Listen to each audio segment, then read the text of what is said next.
Bisa dengar suara saya? Selamat sore ya.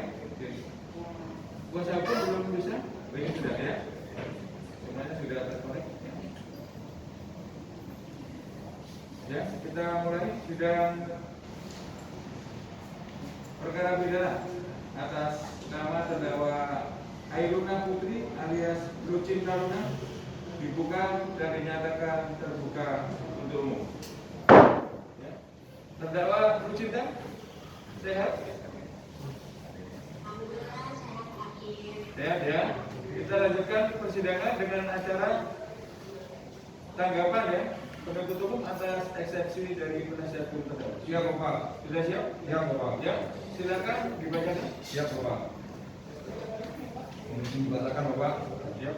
Majelis hakim yang terhormat, bagi terdakwa, bagi penasihat hukum terdakwa, dan hadirin sidang yang kami hormati.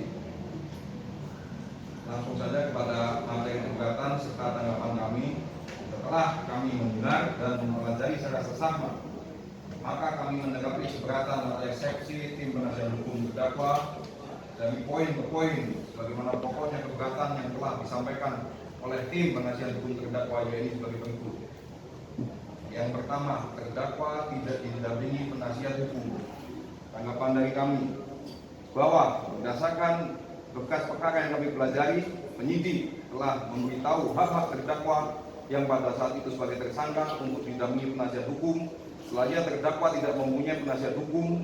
Kami ulangi, selanjutnya terdakwa memberi keterangan tidak mempunyai penasihat hukum sendiri dan bersedia didampingi oleh penasihat hukum yang ditunjuk oleh penyidik. Jadi menurut kami dalam proses penyidikan terdakwa tidak benar bahwa terdakwa tidak didampingi oleh penasihat hukum.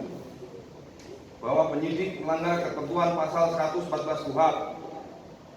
Bahwa menurut kami pasal 114 KUHP merupakan kewajiban penyidik untuk memberitahukan hak untuk mendapatkan bantuan hukum atau bahwa dalam perkara yang tersebut apabila wajib didampingi penasihat hukum, hal tersebut telah dilaksanakan oleh penyidik sebagaimana dalam berita acara pemeriksaan tersangka, pertanyaan tersebut dan hak-haknya telah disampaikan. Bahwa kami ulangi bahwa penyidik melanggar ketentuan pasal 56 ayat 1 KUHP.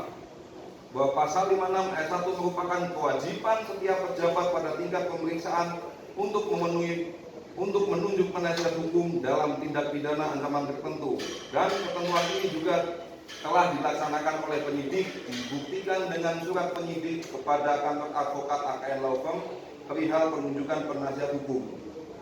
Bahwa pasal 114 junto pasal 56 ayat 1 KUHP adalah tidak mengatur kewajiban penasihat hukum untuk selalu mengikuti jalannya proses pemeriksaan dalam penyidikan khususnya. Sehingga jika pada waktu penyidik melakukan pemeriksaan terdakwa atau tersangka dengan tidak didampingi penasihat hukum tidak berarti bertentangan dengan KUHP.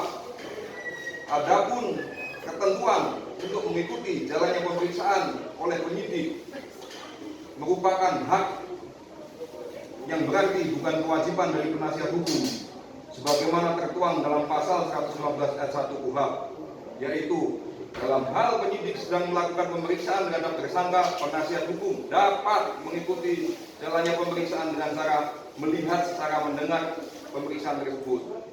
Berdasarkan ketentuan pasal 119 ayat 1 tersebut, khususnya frasa dapat tersebut, maka penasihat hukum tidak wajib mengikuti jalannya proses pemeriksaan tersangka. Surat dakwaan tidak terkait keberatan mengenai surat dakwaan tidak cermat, tidak jelas dan tidak lengkap. Bahwa uraian perbuatan dalam dakwaan ke-1 dan ke-2 penuntut umum adalah sama atau menyalin, dan dikarenakan dakwaan berbentuk subsidiaritas atau subsidiari dan primer, maka uraian perbuatan dari masing-masing pasal dakwaan tidak boleh sama.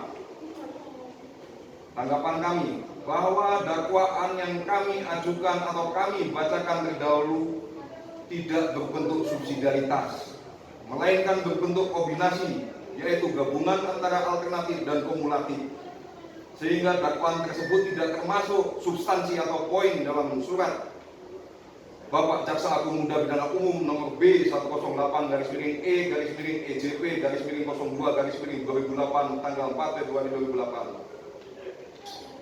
bahwa dakwaan penuntut juga tidak cermat karena untuk pidana yang didakwakan dalam dakwaan ke-1 dan ke-2 adalah sama, sedangkan pasal pidana yang didakwakan berbeda.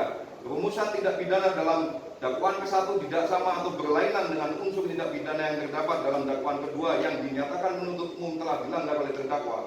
Atas fakta rumusan dakwaan penuntut umum pada dakwaan ke-1 dan 2 tersebut, maka jelaslah dakwaan penuntut umum dakwaan yang kabur dan tidak cermat serta cacat hukum karena sudah seharusnya batal demi hukum.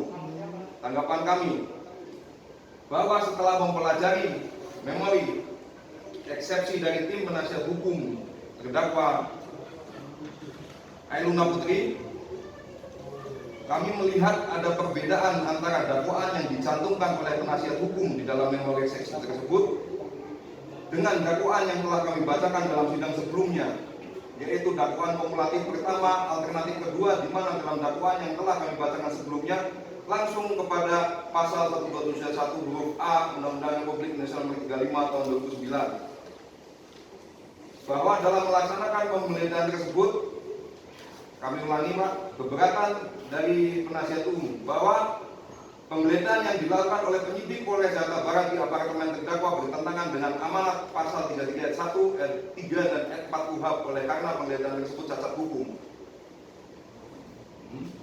Tanggapan kami bahwa dalam melaksanakan penggeledahan tersebut, penyidik tidak melanggar ketentuan pasal 33 ayat 1 KUHP.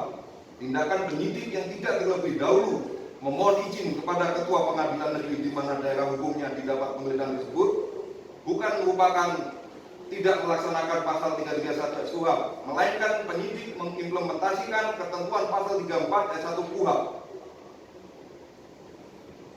bahwa pada saat polisi memasuki apartemen telah disaksikan oleh saksi Muhadi bin Samsudin, yaitu security pada apartemen tersebut, dan di dalam rumah tersebut juga terdapat beberapa saksi yang melihat pada waktu penggeledahan, di antaranya adalah Nur Habibah Hadiningrat dan Dian Ayu Asyari, sehingga tidak benar penyidik melanggar ketentuan pasal 33 ayat 3. Sehubungan dengan berkas acara pemeriksaan yang terdapat dalam berkas perkara, terdakwa bersifat kooperatif, maka sangat tidak relevan jika dikaitkan dengan pasal 33 ayat 4 KUHP.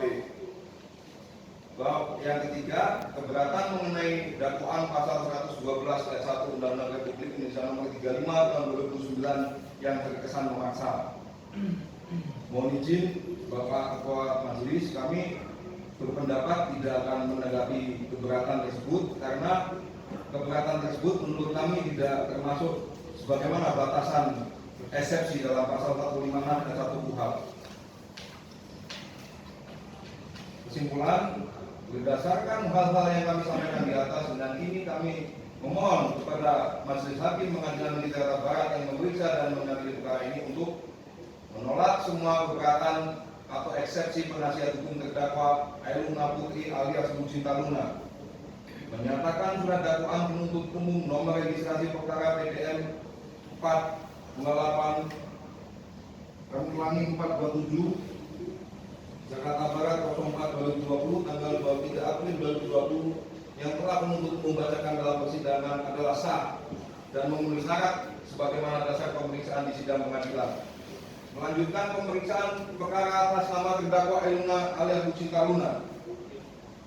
Demikianlah pendapat penuntut umum atas keberatan dari penasihat hukum terdakwa Ailuna Putri alias Bu Cinta Luna dan dibacakan dan diserahkan pada sidang hari ini Rabu 10 Juni 2020.